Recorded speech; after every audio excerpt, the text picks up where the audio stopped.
Here we are with the WBC lightweight champion, Omar Figueroa. Omar, how are you doing? I'm doing great, man. I love that boxing is finally doing something like this for the fans. Now, you seem to be, you're one of those guys when you have a fight, let's say the Belmontes fight, when it wasn't that exciting, you're critical of yourself. You go out there and you decidedly want to have an exciting fight regardless of the consequences. Well, yeah, I mean, because that's the point of me boxing. You know, I train so hard, I diet, I sacrifice so much to go in there and have a poor performance like I did against Belmontes. It's kind of, a waste of time. So, my last fight was a lot better. I went out there, we put on a good show for the fans. Everybody loved the fight, so it's, that to me equals success. Let's talk about that last fight against Daniel Estrada, the knockout, because it seemed like when you got the cut, you could have just said, okay, let's just take it to the scorecards, but it seemed to infuriate you, like you wanted to go out there and close the show. What were you thinking mentally at that point?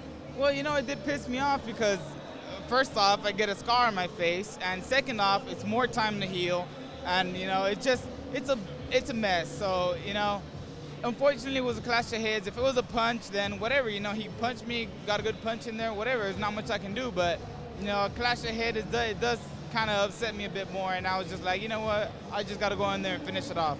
So. And it looks like you made the right decision. I know you were a talented baseball player before, and you chose to get into boxing instead. Looks like you made the right choice. Well, yeah, I don't rely on anyone, to win or lose for me, because in baseball you have all these other guys that can either make you or break you, no matter how good you're doing. So as a pitcher, I realized that no matter how good I pitch, my ERA was less than 1, and we lost every game. So I was like, okay, no, I can't do baseball. When you look at the lightweight division right now, who are some names out there that you think you can get after? I know obviously there's going to be some promotional trouble with guys that you could or couldn't fight. Are there names out there that you want personally?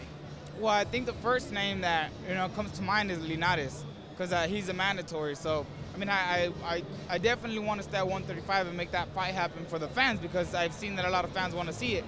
But there's always Terence Crawford. There's any of the other, I don't know who holds the other belts, but there's any of the other title holders. I mean, anyone. I don't care. Whoever the fans want me to fight, whoever my team wants me to fight, that's who I'm going to fight. Is that Crawford fight, knowing the kind of money that would be behind that, is that the kind of fight that you'd go to your promoter and say, hey, let's put our differences aside, let's make this one happen? Well, it's not even about the money, but just the amount of fans that it would draw. Everybody wants to see that fight, because right now he's the one at the top at 135. So, it's all about proving who's better and putting on a good show for the fans. So if Terence Crawford would do that, hey, let's get that fight done.